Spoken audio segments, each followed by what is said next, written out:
Que a paz de Jesus possa envolver-nos a todos, envolver aos nossos lares, nesses tempos de turbulência, de medo, de insegurança.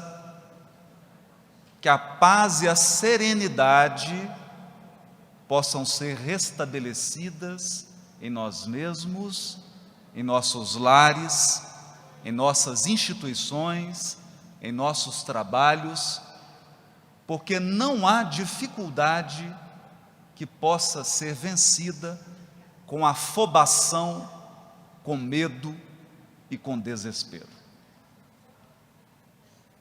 Há uma parábola contada nas aldeias dos índios Siouxes às jovens crianças. Todas as comunidades humanas têm suas histórias saborosas sobre a origem do ser humano. E os índios Siouxes não poderiam ficar de fora. Possuem uma história curiosa a respeito das características dos seres humanos que os distinguem das outras espécies vivas. Segundo essa lenda, passada de geração a geração, houve um tempo em que o Criador da natureza, às vésperas da criação do ser humano, convocou os representantes dos animais para consultá-los a respeito de uma decisão importante no tocante àquela nova espécie que ele criaria, àquela nova espécie que estava prestes a desapontar no processo evolutivo da criação.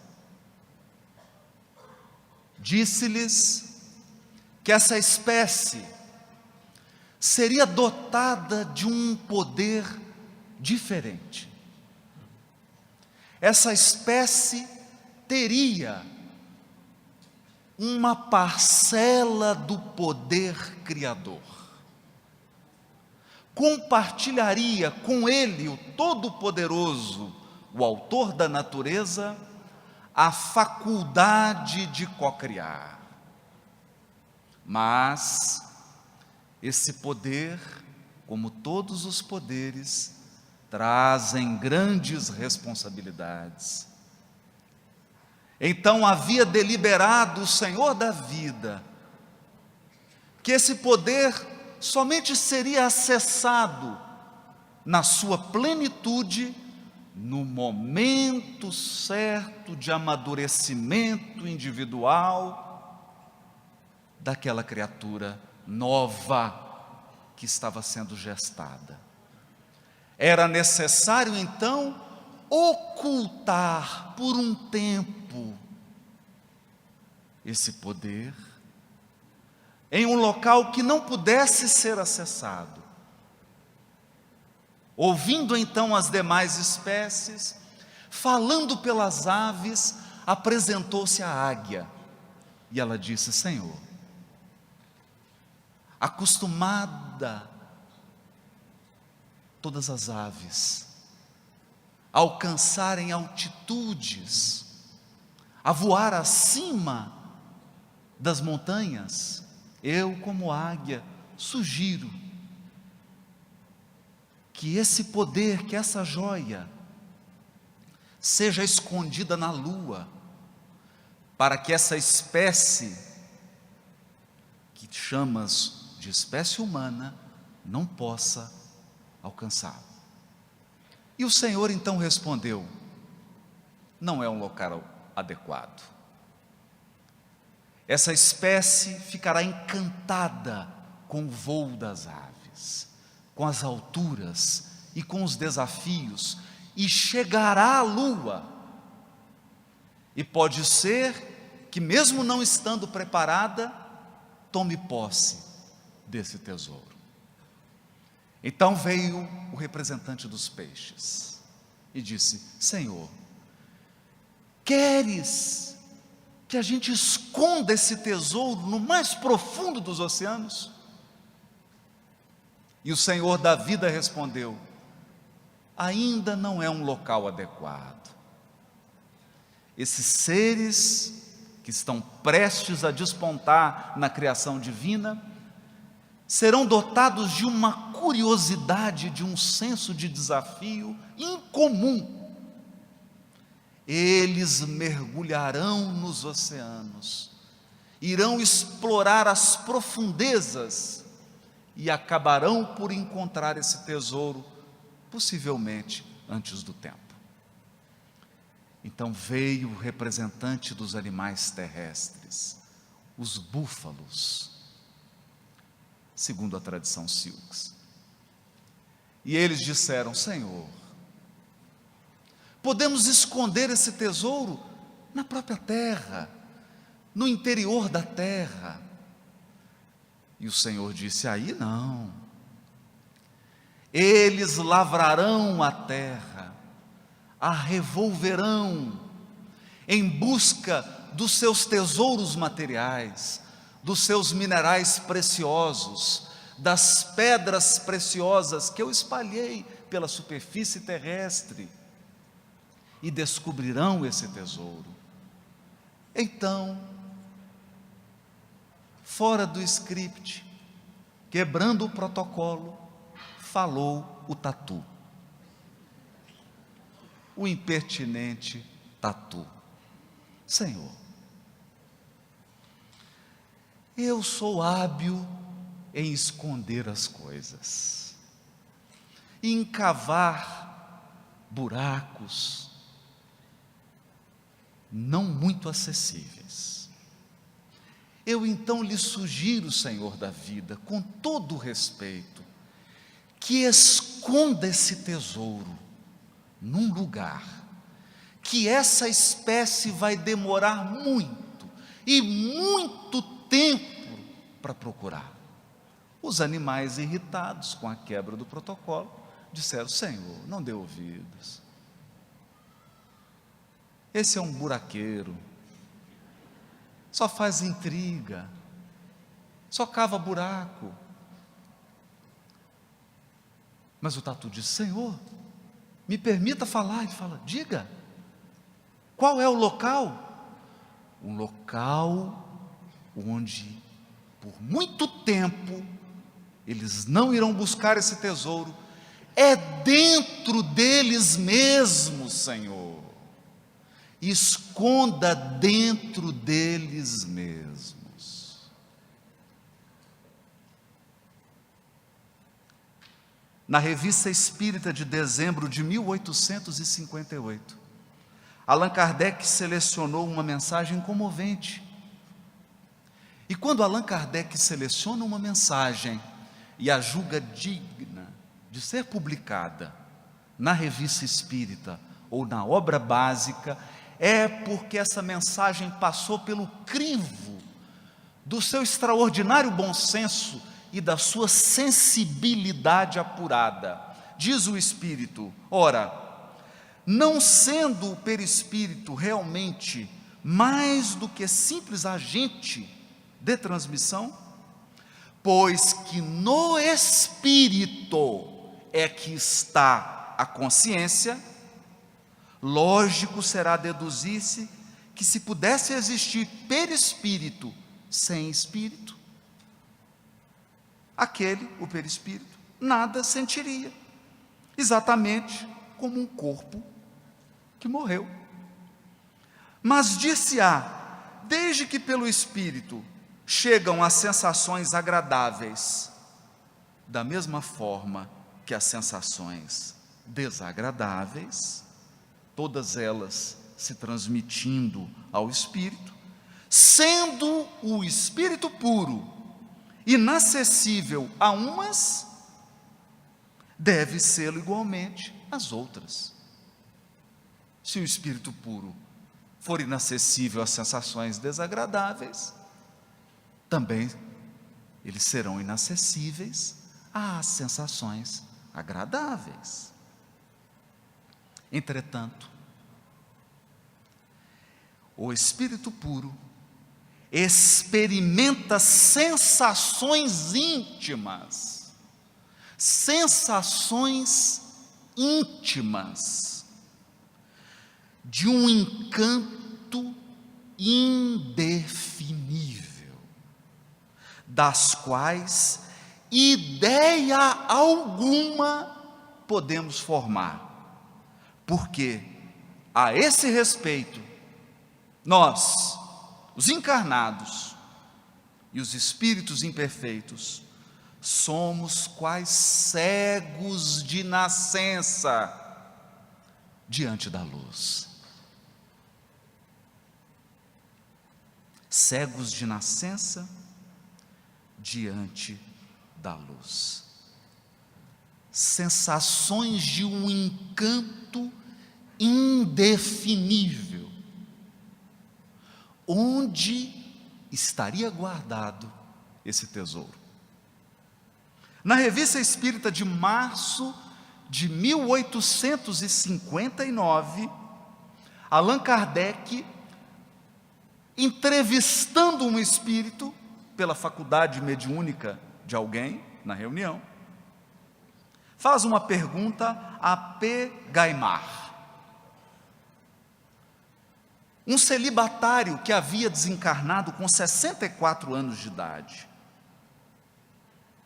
e que mais de uma vez na reunião havia se lamentado de não ter constituído um lar. Allan Kardec pergunta a ele: esperas reencarnar dentro de pouco tempo? E P. Gaimard responde: não, antes eu quero pesquisar. Gostamos desse estado de erraticidade, porque a alma tem mais domínio de si. Olha isso. O espírito tem mais consciência da sua força. A carne pesa, obscurece e entrava. A carne pesa, obscurece e entrava. Está bastante escondido esse tesouro. Está muito bem escondido. Na Revista Espírita de novembro de 1859, Allan Kardec publica um poema ditado por um espírito, e eu vou reproduzir um trechinho desse poema. O Deus que vós quereis do universo banir, ou talvez pretendais com risos definir, e quereis em vão sondar a sua essência, presente o tendes vós em vossa consciência. Presente o tende em vós, em vossa consciência. Se fosse uma brincadeira de esconde-esconde, eu diria: está quente, está ficando quente. E na Revista Espírita de abril de 1860, um membro da família do médium Sr. Peck ditou essa mensagem: cada homem, homem no sentido de espécie humana, cada homem tem em si aquilo a que chamais de uma voz interior.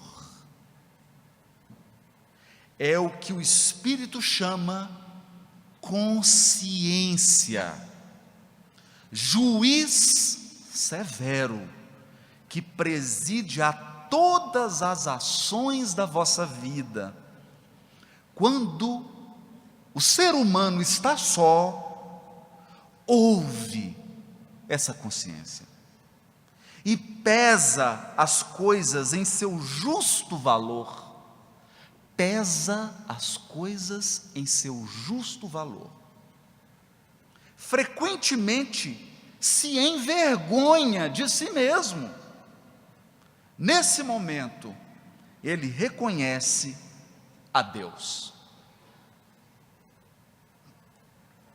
Mas a ignorância, conselheira fatal, o impele e lhe põe a máscara do orgulho. A máscara do orgulho, que silencia a consciência. E por fim, a mensagem da Revista Espírita de outubro de 1861, e eu estou citando na ordem cronológica, para que todos nós possamos perceber o aspecto gradativo do ensino dos Espíritos. Como que eles iam aprofundando a reflexão à medida que a comunidade amadurecia o seu pensamento acerca das questões espirituais. Nessa mensagem mais direta, agora ditada por um espírito protetor que não se identificou, apenas se identificou como espírito protetor. Dizem outros dentre vós: ora, somos tão numerosos na terra que Deus não nos pode ver a todos. Escutai bem isto, meus amigos. Quando estais no cume da montanha, não abrangeis com o olhar os bilhões de grãos de areia que a cobrem? Pois bem, do mesmo modo Deus vos vê. Ele vos deixa usar do vosso livre-arbítrio, como vós deixais que esses grãos de areia se movam ao sabor do vento que os dispersa. Apenas com uma diferença: Deus, em sua misericórdia infinita, vos põe no fundo do coração uma sentinela vigilante, que se chama consciência. Eis o tesouro. Deus vos põe no fundo do coração uma sentinela, um vigilante, um guarda, que se chama consciência. Escutai-a, que somente bons conselhos ela vos dará. Às vezes, conseguis entorpecê-la, opondo-lhe o espírito do mal. Ela então se cala. Mas ficais certos de que a pobre escorraçada se fará ouvir, logo que lhe deixardes aperceber-se da sombra do remorso. Ouvia a consciência, interrogai-a, e com frequência vos achareis consolados com o conselho que dela houverdes recebido. Eis aonde estava escondido o tesouro da parábola dos índios Silks. Mas agora eu vou contar dois causos. Era uma manhã de sábado e nós passamos em frente à casa do Arnaldo Rocha, que havia dirigido a mediunidade de Francisco Cândido Xavier por 10 anos. 10 anos, no grupo espírita Meimei, entre outros. E nesse grupo, concatenou um conjunto de mensagens psicofônicas, que foram objeto de 2 livros: Instruções Psicofônicas e Vozes do Grande Além. Arnaldo entrou no carro e nós nos dirigimos a Pedro Leopoldo para visitar as irmãs de Chico Xavier. E ao adentrar na casa de uma delas, eu pude me certificar de uma história bastante curiosa, contada pela própria irmã do Chico, porque ela era uma das personagens envolvidas na historieta. O Chico saíra da sua casa em direção à Fazenda Modelo, que era logo ali,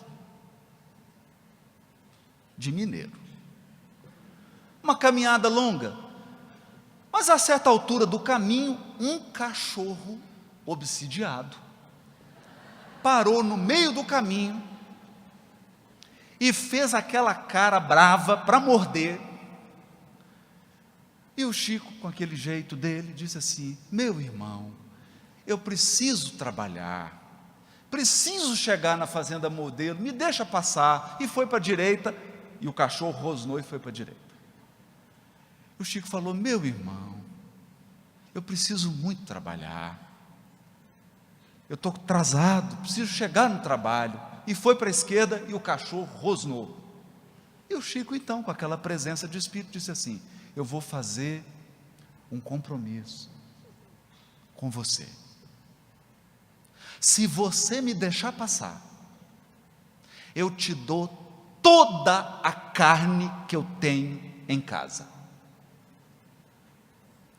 E o cachorro acalmou, fez agora uma cara de gato, do gato do Shrek, afastou e deixou o Chico passar. E o Chico trabalhou o dia inteiro. Na hora que ele saiu do trabalho, quem estava esperando o Chico? O cachorro. É ou não é um cachorro obsidiado? E acompanhou o Chico, escoltou o Chico da Fazenda Modelo até a casa dele. O Chico abriu a porta, o cachorro entrou, ele pegou uma bacia, não tinha muita carne em casa, que era caro, mas tudo que ele tinha ele colocou. E aí diz a irmã do Chico, depois de vasculhar tudo e colocar tudo na bacia, remexendo nos armários, tinha uma latinha de sardinha. E ela falou: não, Chico, pelo amor de Deus, a sardinha não, é a única coisa que nós vamos ter para comer, de proteína. Não dê a sardinha. Aí o Chico disse assim: mas minha irmã, eu prometi para ele toda a carne que eu tivesse em casa. E foi a sardinha. Naquele dia, a janta foi arroz com feijão. O outro caso, muitos anos se passaram, e uma pessoa em Uberaba percebeu que num comércio de verduras, legumes e frutas estava ninguém menos do que Francisco Cândido Xavier. Imagine, você sai para fazer uma compra de verdura, a esposa fala: bem, traz isso, traz aquilo, você faz a listinha. Quando você vai comprar, está o Chico. E quando a pessoa chegou, olhou e percebeu uma cena pitoresca. O Chico tinha uma bacia e ele olhava e escolhia um tomate bem bonito. Sabe aquele que você pesca lá no meio assim, aquele que vem vermelho, saboroso, e colocava um tomate perfeito. Depois que ele colocava um bom, ele pegava um tomate bem ruim, quase podre, e colocava. Escolhia um bom, escolhia um ruim. Aí aquilo chamou atenção. O sujeito chegou: Chico, bom dia. Bom dia, meu irmão. Ô Chico, eu estou assim um pouco confuso, né? Com esse processo de escolha de tomate. Por que você escolhe um bom e um ruim? Ele falou: meu filho, se eu escolher só os bons, não vai sobrar bom para os outros que vêm comprar depois de mim. Lições que nos apontam para um elemento peculiar da consciência. Esse elemento peculiar foi abordado pelo Espírito Emmanuel na questão 303 do livro O Consolador. Perguntaram para Emmanuel: qual o sentido do ensinamento evangélico? Qual o sentido? Não é qual a letra. Porque a letra é acessível para qualquer pessoa. Qualquer pessoa pode abrir a Bíblia, seja a Bíblia hebraica, seja o Novo Testamento, qualquer pessoa pode abrir e ler. A letra hoje, graças a Deus, é acessível, está disponível para qualquer pessoa, até da internet. O sentido, não. O sentido da letra nem sempre está disponível. Então a pergunta é inteligente. A pergunta é: qual o sentido do ensinamento evangélico? Todos os pecados vos serão perdoados, menos o que cometerdes contra o Espírito Santo. O Espírito Santo. Porque no imaginário popular o Espírito Santo é uma pomba branca, que é um completo desvirtuamento do verdadeiro sentido desse símbolo bíblico. Símbolo bíblico. O Espírito Ruach Kodesh. Santo em hebraico é reservado para Deus. Aquilo que foi reservado para a ação divina. Aquilo que foi reservado para a manifestação divina. Não importa. Pode ser um vaso, pode ser um pão, pode ser um incenso, pode ser o templo inteiro, pode ser uma oferenda, quilos e quilos de colheita.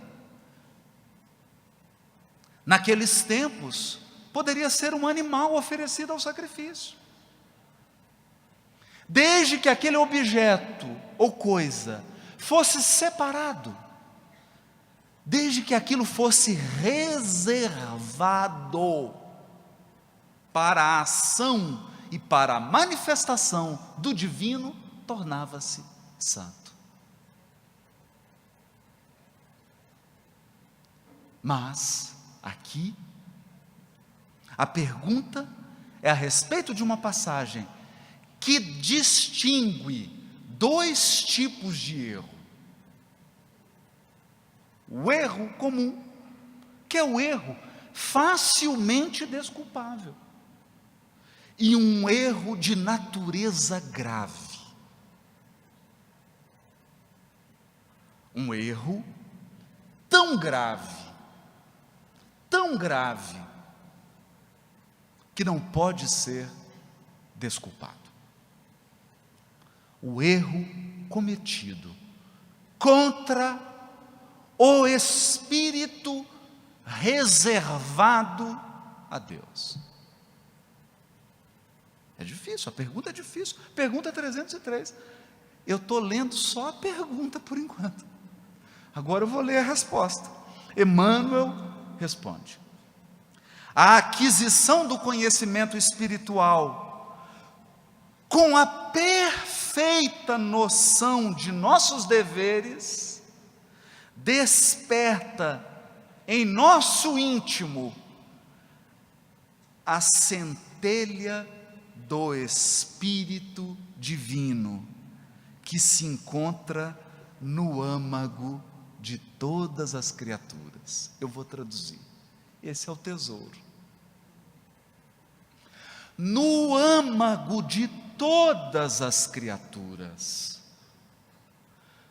há o gene da divindade, o DNA de Deus, nas palavras do próprio Emmanuel, no capítulo 30 do livro Fonte Viva, capítulo intitulado Educa, em homenagem a Sandra. Educa. Nós trazemos a nossa genética espiritual, é divina. Existe um DNA divino no âmago de todas as criaturas. Mas lembra da parábola dos índios? Esse tesouro foi ocultado, porque ele demanda preparação para ser acessado. É por isso que diz Emmanuel, a aquisição do conhecimento espiritual com a perfeita noção dos nossos deveres. Por que perfeita noção dos nossos deveres? Porque a coisa mais fácil de aprender é direito. É fácil aprender direito. Direitos. Todo mundo sabe os direitos. O difícil é aprender os deveres. O desafio do ser humano não são os direitos humanos. Isso todos sabemos. O desafio do ser humano são os deveres humanos. Porque são os deveres que asseguram os direitos. Ou como dirão os juristas, toda vez que se estabelece um direito, estabelece-se simultaneamente um dever para alguém.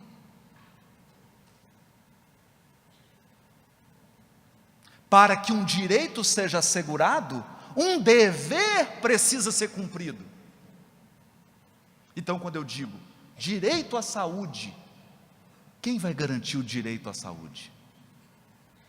Os que possuem o dever de assegurar a saúde. Todos nós agora estamos com um conjunto de deveres para assegurar a saúde da comunidade. Nós precisamos lavar as mãos, precisamos usar o álcool se for possível, evitar os abraços prolongados por mais de 15 minutos, os beijos cheios de saliva e melados, né? Os espirros na direção da face do outro. Deveres. Então, quando o espírito adquire o conhecimento espiritual e toma posse da perfeita noção dos seus deveres espirituais, desperta. A centelha divina desperta nesse ser. Ela estava lá. Ela sempre esteve lá. Mas ela desperta. E ela estava onde? Ela estava na lua? Ela estava no fundo dos oceanos?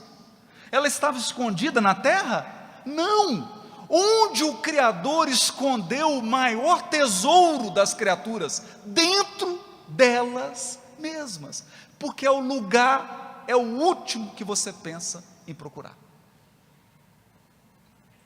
É o lugar menos visitado pelos encarnados. É o menos visitado. Nesse instante, diz Emmanuel, descerra-se à nossa visão profunda o santuário da luz de Deus. Olha isso. O santuário da luz de Deus. Há em nós um local sagrado, se é que eu posso chamar de local, porque eu estou usando tudo que a linguagem humana me permite e vai ficar ruim. Há em nós uma centelha, um gene, um DNA, onde a luz do Criador se manifesta. Dentro de nós mesmos, consolidando e orientando as nossas mais legítimas noções de responsabilidade na vida. Então a luz de Deus nos guia, a luz de Deus nos conduz durante o processo evolutivo, é a luz dele, é ele que nos guia em direção a ele, é ele que nos orienta com relação às suas próprias leis, e ele não orienta a partir de fora, ele nos orienta, cada um de nós, de dentro de nós mesmos, despertando a centelha divina em nós. E esse despertar implica responsabilidade. Responsabilidade, deveres. Enquanto o homem se desvia ou fraqueja distante dessa iluminação, seu erro justifica-se de alguma sorte, pela ignorância ou pela cegueira. Se na criatura ainda não despertou a centelha divina, se ele ainda está buscando esse tesouro no oceano, nos ares, na terra, em tudo que é externo, se ele ainda tateia como um cego, o seu erro justifica-se. Justifica-se. Como exigir de um cego espiritual as manifestações de um vidente ou de um clarividente? Como exigir da criança tenra comportamento de um adulto sereno e experiente? Enquanto não desperta em nós a centelha da divindade, os erros são contabilizados à conta da ignorância, da cegueira espiritual. E o processo de reparo, o processo de resgate, ele é mais suave. Porque ele é um processo condizente com a infância espiritual da criatura. Todavia, a falta cometida em plena consciência do dever, depois da bênção do conhecimento interior, guardada no coração e no raciocínio, essa significa o pecado contra o Espírito Santo, porque a alma humana estará, então, contra si mesma, repudiando as suas divinas possibilidades. É lógico, portanto, que esses erros são os mais graves da vida, porque consistem no desprezo. Olha as palavras de Emmanuel, eu estou lendo a questão 303 do livro Consolador, porque consistem no desprezo dos homens pela expressão de Deus que habita neles. A expressão de Deus que habita em nós. Há uma expressão de Deus em você. Há uma centelha divina no mais profundo do seu ser. acessar essa centelha nos traz maiores responsabilidades. Porque a partir daí, o erro consciente e deliberado é desprezo à expressão de Deus em nós mesmos. Complicou um pouquinho. Eu vou complicar mais um pouco. Na questão 621, que todos nós sabemos, onde está escrita a lei de Deus?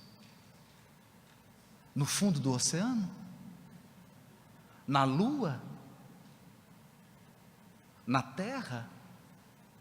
Pergunta isso para um índio Sioux, ele vai te responder. Está fora? Está num pergaminho? Está num papiro? Está na Bíblia que você tem em casa?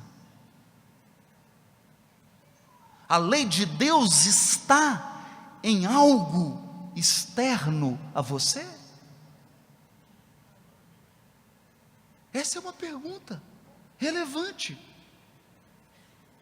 Porque 90% da religiosidade humana, 90% da religiosidade humana acredita que a lei de Deus está fora dos próprios seres humanos.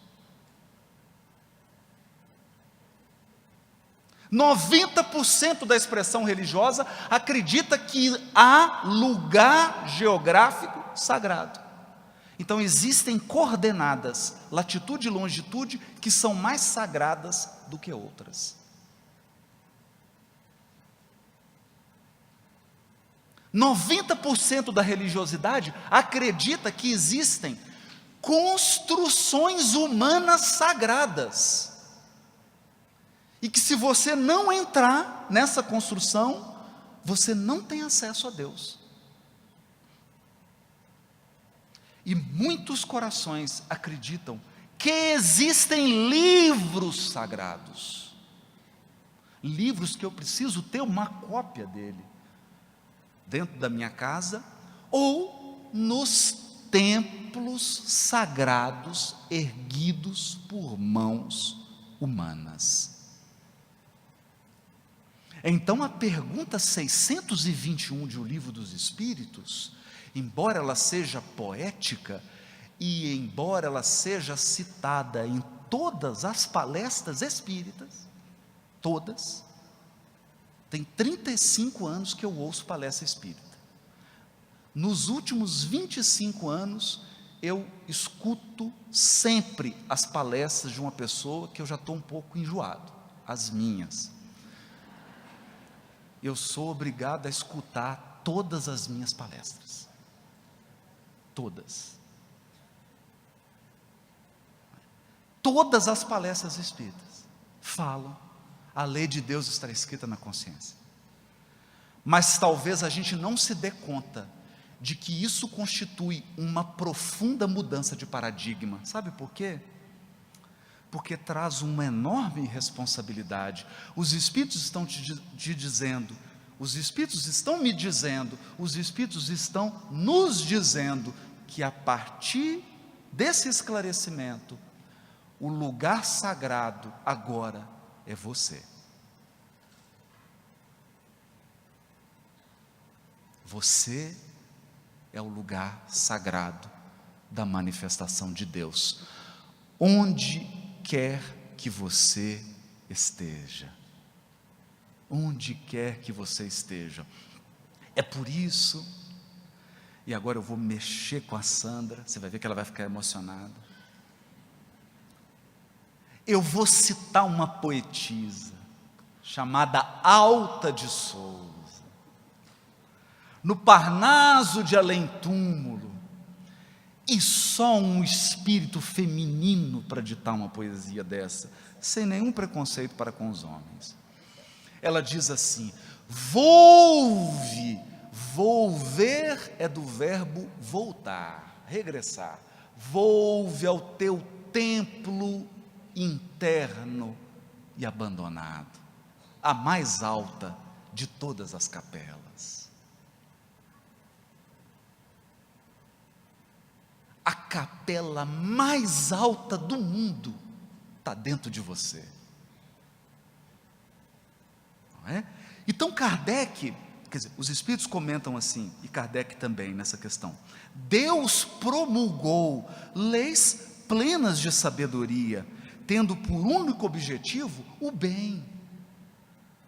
Em si mesmo encontra o homem tudo o que lhe é necessário para cumprir essas leis. A consciência lhe traça a rota. A lei divina está gravada no coração, e ao demais, Deus lhe lembra constantemente, por intermédio dos seus enviados e dos seus profetas, de todos os espíritos encarnados que trazem a missão de o esclarecer, moralizar e melhorar. E nestes últimos tempos, pela multidão dos espíritos desencarnados que se manifestam em toda parte. Se o homem se conformasse rigorosamente com as leis divinas, não há dúvida de que se pouparia aos mais agudos males e viveria ditoso na terra. Então, olha isso. Se nós acessássemos esse templo divino, se nós acessássemos essa centelha divina, se nós ouvíssemos a voz de Deus que emana a partir dela, nós evitaríamos uma multidão de males e seríamos felizes, mesmo encarnados. Por quê? Porque não há um encarnado, e a Sandra acabou de dizer isso, não há um encarnado que não tenha na sua programação um pouquinhozinho de expiação e um bocadinho de prova. Eu não sei a quantidade, uns com mais, outros com menos, mas não tem ninguém encarnado, eu pelo menos nunca encontrei. Depois nós vamos fazer uma enquete.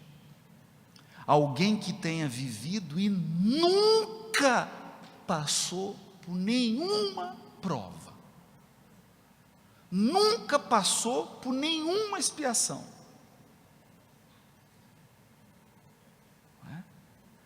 Isso significa que se nós estamos espiando, se nós estamos reparando, é porque fizemos péssimas escolhas no passado. Portanto, estamos sofrendo hoje porque escolhemos mal, porque repudiamos deveres sagrados, porque não ouvimos a voz divina que se manifesta no âmago das criaturas.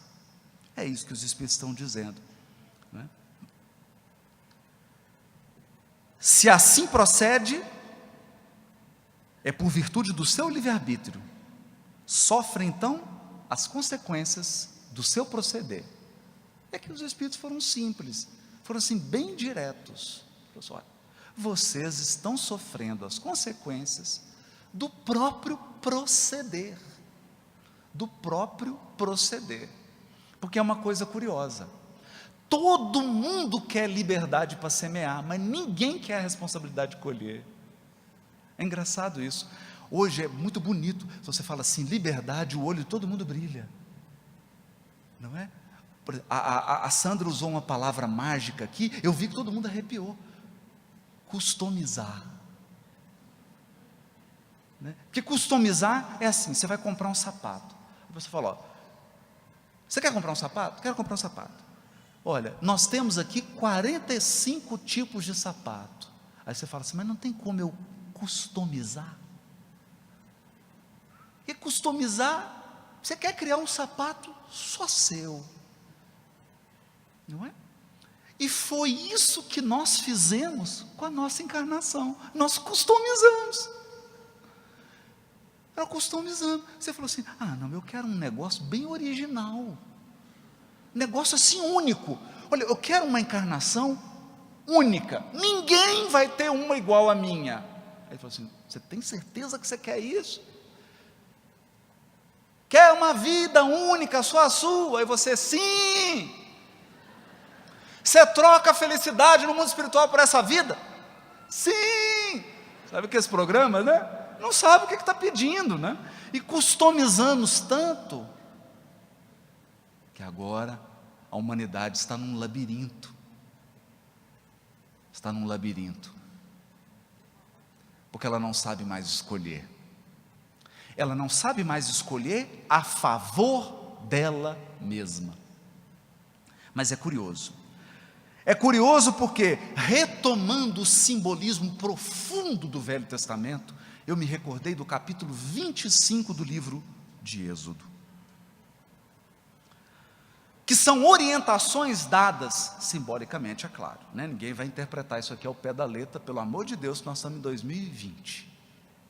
Orientações que Deus dá para a construção do tabernáculo, do Mikdash, o local sagrado. Era a arca da aliança, porque Deus havia escrito com a própria mão. O simbolismo é bonito, né? O simbolismo é bonito, porque tem gente que fica preocupada: que tinta que Deus usou? Impressora 3D? Relâmpago? Fogo? Laser? Então a pessoa fica preocupada mais com o mecanismo do que com o propósito. Quando o texto diz que Deus escreveu nas pedras, é um simbolismo para dizer o seguinte: o autor é Ele, foi Ele que escreveu, não foi ninguém que escreveu, foi Ele mesmo. Aquelas leis são divinas, não é?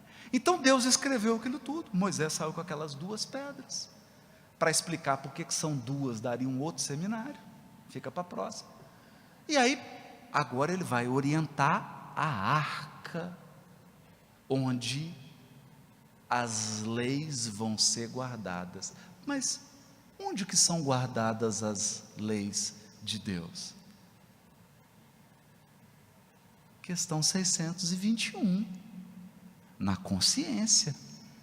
Então, esse texto de Êxodo, capítulo 25, versículo 10 a versículo 22, será que ele está falando de uma arca material? Não, ele está falando da consciência. Ele não está falando de uma arca. Tudo ali é linguagem simbólica, é parábola. Então ele está falando do âmago do nosso ser. E no versículo 22, é o único que eu vou tirar aqui, porque ele é complicado, ele dá até medida, né? Farás uma arca de madeira de acácia. Não é qualquer madeira, acácia. O seu comprimento serão de 2 côvados. Então tem uma série de instruções aqui que eu vou pular, porque eu quero chegar na parte final, no versículo 22. Porque ele diz assim: depois que você construir, depois que estiver pronto, estiver construído, ali eu virei a ti. Eu, Deus, virei a ti. E de cima do propiciatório, que é uma das partes da arca, do meio dos 2 querubins, que estarão sobre a arca do testemunho, falarei contigo. Falarei contigo a respeito de tudo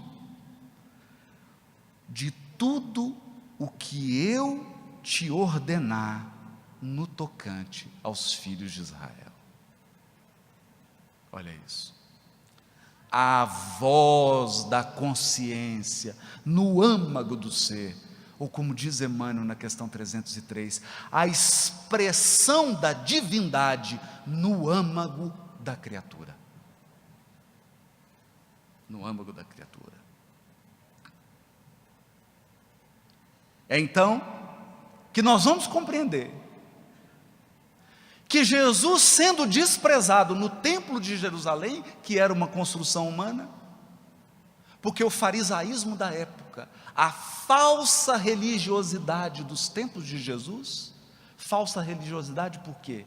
Porque ela era uma religiosidade puramente exterior. O Cristo sai da Galileia, e entre Nazaré, sua terra natal, onde ele também foi desprezado, longe da Galileia, longe do templo de Jerusalém, ele sobe a um monte muito alto, um monte belíssimo. Desse monte você pode ver os contornos do mar da Galileia. Desse monte você pode divisar uma planície imensa, o local do Armagedon. Desse monte você consegue visualizar os caminhos que conduzem a Jerusalém. Esse monte se chama Monte Tabor.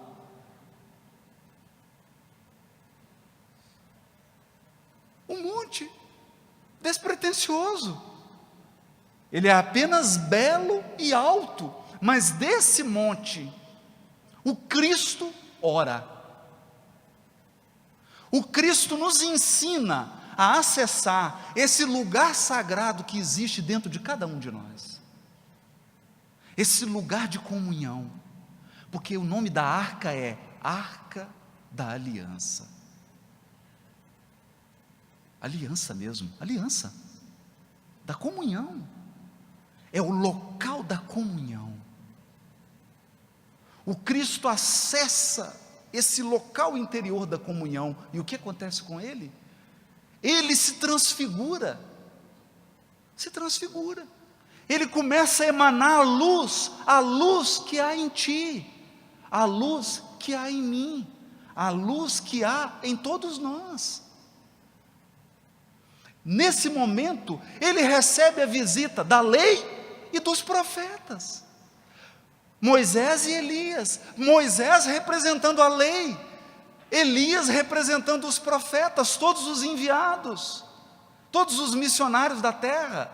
A lei e os profetas se resumem em um ato, o ato da transfiguração. Mas nesse momento, Simão Pedro diz assim: Senhor, eu não preciso de mais nada, acabou. Já nos ensinaste a penetrar no santuário divino, vamos armar uma tenda e ficar por aqui mesmo. Aí Jesus disse: não, eu quero ir para Jerusalém, para onde se reúnem os cegos da alma, os surdos da alma, os que sofrem, os que ainda não encontraram o altar da própria consciência. Porque, Simão, eu não vim para os sãos, eu vim para os doentes.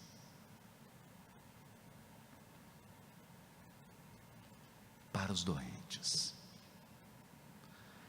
Transfigurado, o mestre desce do Tabor e se dirige a Jerusalém. E em Jerusalém, ele será preso e crucificado, mas antes de se entregar à renúncia ao sacrifício supremo, ele vai para o templo. Qual era o local de oração em Jerusalém? O templo. Ele não vai para o templo, ele vai para o Monte das Oliveiras. Ele sempre procurava locais inusitados, porque não é o local geográfico, é o estado de alma, e lá ele comunga com Deus a respeito do futuro da humanidade, do futuro da evolução planetária, e talvez na qualidade de pastor das almas, divisando os séculos de sofrimento que nos aguardavam, porque a decisão já estava tomada, nós já havíamos decidido crucificá-lo, sondando com seu olhar divino o conjunto das consequências que nos aguardariam no decurso dos séculos, e como uma mãe que se entristece por ver o cálice de lágrimas de um filho equivocado, Jesus clama: Senhor, se possível, afasta de mim esse cálice,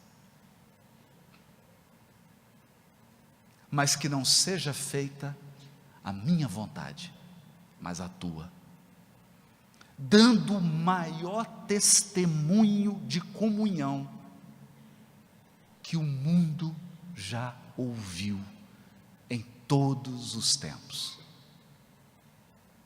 Porque todos os missionários que vieram à terra, com todo o respeito que nós devemos a todos eles, mas nenhum deles abdicou da própria vontade para submeter-se à vontade do Criador. Só um. Só um. Ele era o pastor das almas e entregou o cajado. Ele era o pastor das almas, mas entregou o cajado para quem? Para Deus. Para Deus. Porque o supremo condutor das almas humanas é Deus. Pensando nisso, eu encerro com um poema de Maria Dolores, psicografado por Francisco Cândido Xavier. O poema se chama Cercas. Cercas. Cerca, de cercar. Uma cerca. E isso me lembra ovelhas. Ovelhas desprevenidas, ovelhas ingênuas, ovelhas teimosas, ovelhas revoltadas, ovelhas surdas, cegas e mancas, cercas para proteger as ovelhas, cercas. Maria Dolores. Alma querida, escuta, em tuas horas lentas de inquietação, insegurança e luta, amargura e cansaço, ouvimos nós, noutros campos do espaço, as falas mudas que apresentas, muitas vezes interrogas na oração, de espírito espantado e sofredor. Se tudo o que esperei foi sonho vão, por que amarei assim sem ter amor? Por que me consagrar a filhos que amo tanto, se me ofertam por triste recompensa a incompreensão imensa que me encharca de pranto? Ninguém anota as lágrimas que eu tenho, ninguém considera a cruz que me aguilhoa. Que motivo me leva a entregar-me de todo a certo coração que me espezinha, que me cobre de lodo, depois de ironizar a esperança que eu tinha? Que razão me conserva a consciência presa a determinado compromisso, se aquele que mais amo na existência não querem saber disso? É um esposo distante, é uma esposa esquecida do trabalho de paz que abraçou para a vida, é um filhinho doente, gradeado num leito merencório, é um parente infeliz em sanatório, é uma pessoa amiga a gritar-nos em rosto acusações sem base, em vinagre e censura, a fazer-nos enfermos de desgosto ou cansados de dor às portas da loucura. Dói-nos ouvir no além a angústia com que nos indagas, mostrando o coração aberto em chagas. Ainda que tudo isso te aconteça, não fujas, alma boa. Tolera a quem te fira, ama, perdoa, sem que a força do amor se te arrefeça, não fossem as prisões que nos guardam no mundo, duros grilhões, sem forma definida, voltaríamos nós aos erros de outras vidas, em delírio profundo, a prova que te oprime, em ásperas refregas, o peso enorme dos tormentos teus, e a dor da obrigação nas cruzes que carregas, são as cercas de Deus. Muito obrigado.